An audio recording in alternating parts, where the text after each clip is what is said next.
Hai semuanya, lo pernah tidak pergi ke suatu tempat bermain seperti Dufan, Ancol, Monas, atau Disneyland?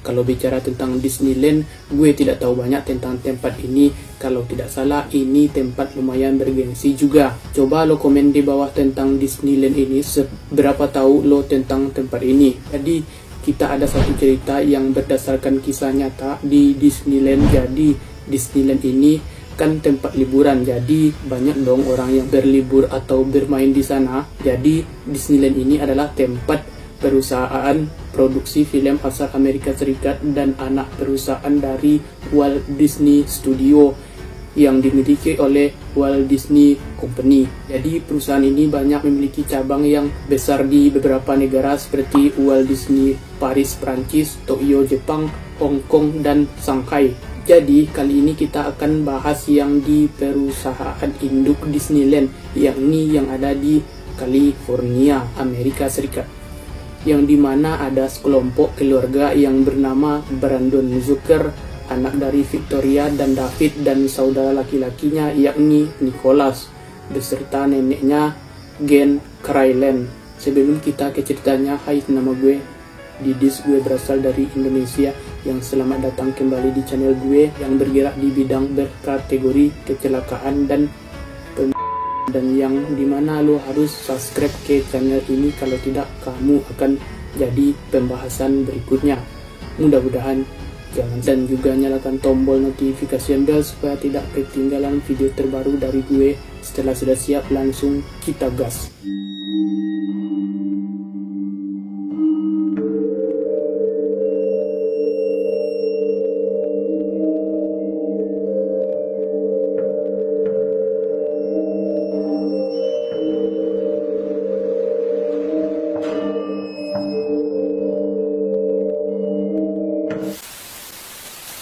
Pada bulan September tahun 2000 merupakan hari yang panjang di Disneyland.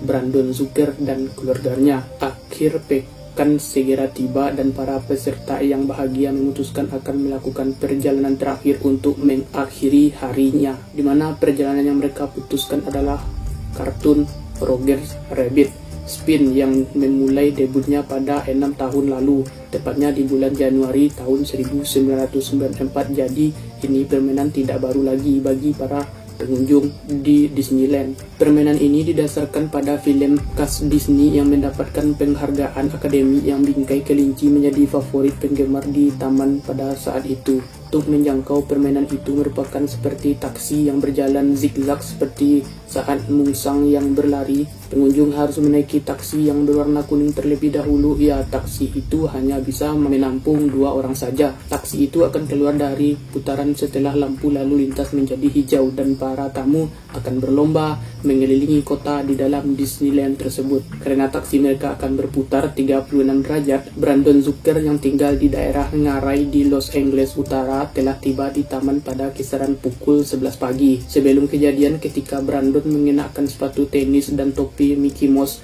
melompat masuk ke dalam taksi bersama saudara laki-lakinya, yakni Nicholas yang berusia 6 tahun. Nicholas dan saudara laki-lakinya berusia 6 tahun juga, serta ibunya Victoria yang mengambil kendali kemudi. Kemudian Brandon duduk di dekat pintu samping penumpang, dan ayahnya David bersama neneknya Gen mengikuti mereka dan duduk di dalam mobil di belakangnya.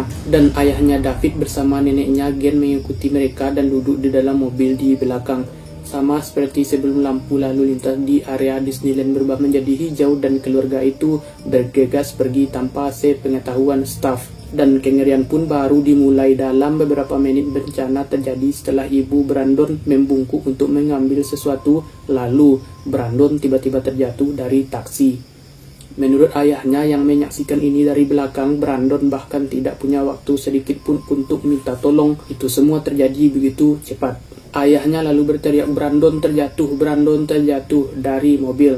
Di bawah mobil mengeluarkan teriakan minta tolong. Tak lama kemudian diiringi teriakan ibu Brandon. Brandon sekarang terjebak dan terjepit di bawah taksi kuning. Lalu David selaku ayahnya Brandon bergegas keluar dari gerbong yang bergerak dengan cepat untuk segera menghentikan mobil yang menyeret anak muda itu sekitar 10 kaki jauhnya. sebelum berhenti di toko perselen. Dalam perjalanan dia berusaha mengangkat mobil dari Brandon, tapi mobil itu tidak mau bergerak. Brandon tidak bergerak, dia terjebak di antara palang tengah dan sisi kanan kendaraan. Neneknya dengan lembut membelai tangan anak kecil itu dengan gemetar mencoba menghiburnya, tetapi dia tidak kunjung sadar. Pada saat ini petugas perjalanan tahu bahwa ada yang salah dan berlari ke arahnya dan berteriak pada pria itu, "Anak saya terjebak di bawah mobil, bantu saya," kata si David. Setelah menekan tombol darurat di panel kontrol, dia diduga berlari dengan David ke arah Brandon dan mencoba membantunya kembali, sementara yang lain didesak untuk cepat memanggil 911. Lampu kemudian menyala dan wahana diamankan dan dievakuasi. Namun menurut saksi yang bernama Alison Feck dan suaminya Frank Leon, mereka melihat David memohon bantuan. Operator wahana awalnya pergi dengan David, kemudian kembali yang mendorong untuk kembali untuk yang kedua kalinya. Menurut bidang sejumlah pria pindah ke sistem, tetapi karyawan Disneyland memperingatkan mereka untuk tetap kembali. Dan David kembali untuk ketiga kalinya dan operator wahana mengabaikannya. Setelah ketiga kalinya para tamu mengabaikan, pejabat Disneyland dan sekitarnya dan 10 orang termasuk Leon dan istrinya menghancurkan pembatas untuk segera menolong Brandon yang masih terjebak di bawah kereta. Alison mengklaim dia telah memeriksa denyut nadinya, tetapi dia tidak menemukan tanda nadi itu berdenyut lagi. 10 orang tersebut merusak mengangkat taksi itu dari tubuh Brandon, tetapi tidak berhasil dan Brandon masih terjebak. Seperti yang lo dapat bayangkan, adegan yang benar-benar mengerikan, tegang dan sangat alot karena ibunya Brandon yang berteriak, yang teriakannya adalah, "Tuhan, tolong selamatkan anakku. Aku mohon, kau boleh mengambil apapun, tapi jangan anakku." Frank dan Alison kemudian meninggalkan tempat tersebut karena semua orang sudah mengira Brandon sudah meninggal. Itu terlalu menyedihkan untuk pasangan David dan Victoria. Saksi lain menyatakan bahwa Disneyland membutuhkan waktu lama untuk memberitahu polisi. Setelah panggilan dilakukan, polisi pun tiba dalam waktu 3 menit kemudian, dan disusul juga dengan pemadam kebakaran dan mereka bergabung. Semenit kemudian mereka menggunakan dongkrak untuk membebaskan anak laki-lakinya David dari perjalanan yang dimana staf penyelamat Disney melakukan CPR pada anak laki-laki itu sampai para medis mengambil alih. Secara ajaib, para medis berhasil mendapatkan denyut nadi Brandon. Setelah sebelumnya menghilang, pada saat ini Brandon badannya membiru karena kekurangan oksigen dan tidak bisa bernapas sendiri. Dia kemudian dibawa ke pusat medis UCI di mana dia menjalankan operasi selama 2 jam.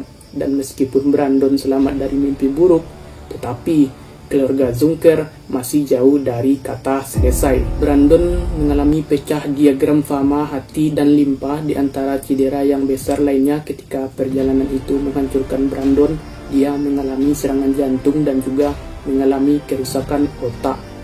Setelah kejadian itu, dia tidak dapat berjalan atau berbicara dan menghabiskan sebulan dalam keadaan koma oleh obat-obatan. Bencana tersebut adalah Divisi Keselamatan Kerja Negara Bagian dan menyelidiki kesehatan yang signifikan. Pertama, berdasarkan undang-undang yang mengatur taman hiburan, undang-undang mewajibkan taman untuk melaporkan cedera signifikan dalam kecelakaan dan juga memberikan kekuasaan kepada negara bagian untuk menyelidiki dan meminta perbaikan. Negara bagian memutuskan bahwa staf Disneyland gagal menjaga Brandon dengan benar ke dalam perjalanan dengan anak terkecil yang ada di ambang pintu yang dipotong di bawah paling pangkuan tidak diturunkan seluruhnya. Ia juga memerintahkan pelindungan yang dilengkapi sensor di sekitaran bagian bawah setiap mobil serta menyesuaikan keselamatan spesial lainnya. Pada perjalanan Disneyland yang kemudian digugat oleh pihak tersebut, Zunker yang membayar jumlah yang tidak diketahui untuk membantu bayar perawatan medis yang sangat amat mahal. Brandon kemudian menghabiskan 8 tahun kemudian untuk hidup keluar masuk rumah sakit. Ibunya menyatakan bahwa dia berjuang dengan ini sangat lama, dan kami melakukan banyak jenis terapi dan segala sesuatu yang mungkin bisa kami lakukan untuknya. Dalam 8 tahun dia hanya lelah, tetapi dia masih bisa memberi kami banyak cinta dan kami memberikannya dengan sedih. Kesehatan Brandon terus menurun dan pada akhirnya dia meninggal dalam pelukan ibunya di rumah sakit anak di Orange County. Pada tanggal 26 Juli tahun 2009 adalah hari yang naas bagi Brandon. Setelah berjuang melawan penyakitnya selama 9 tahun berakhir dan pada akhirnya dia menyerah dan meninggal dunia. Usianya pada masa itu baru 13 tahun. Setelah kematiannya, ibunya menyatakan bahwa setiap kali dia dicolek dan ditusuk seperti kain yang ada di hatinya. 8 tahun dia berduka, dia berlari dan bermain dengan seluruh kakinya di atas skuter di surga. Ayahnya dan saya memberikan kualitas hidup yang baik. Ya, kami bisa. Dia adalah putra yang sangat hebat dan kami sangat mencintainya. Dan kami akan merindukannya sepanjang hari. Brandon hari ini meninggalkan kakak laki-lakinya dan ibu dan ayah beserta keluarganya, dan kemudian mereka ditanya di Taman Peringatan Pasifik di Orange School di Orange County, California. Juru bicara Disney, Susie Brown, merilis pernyataan yang mengatakan, "Kami sedih setelah mengetahui kematian Brandon Zucker. Pikiran kami dan doa menyertai keluarganya di saat sulit ini." So, jadi itulah kisah Brandon Zucker yang kecelakaan di wahana Disneyland, yang dimana dia terjebak di bawah jalan wahana untuk beberapa jam. Dan pelajaran yang dapat kita ambil, jangan sekali-sekali dalam mengawasi anak, baik itu di taman bermain atau di jalan raya, apalagi anak sedang aktif-aktifnya. Maka dari itu kita sebagai orang tua harus bijak mengawasi anak kita, karena mereka adalah penerus kita atau bangsa ini. Sekian video ini saya bahas, dan lebih dan kurang saya pamit undur diri dan bertemu lagi di konten selanjutnya. And see you in the next video, and bye bye.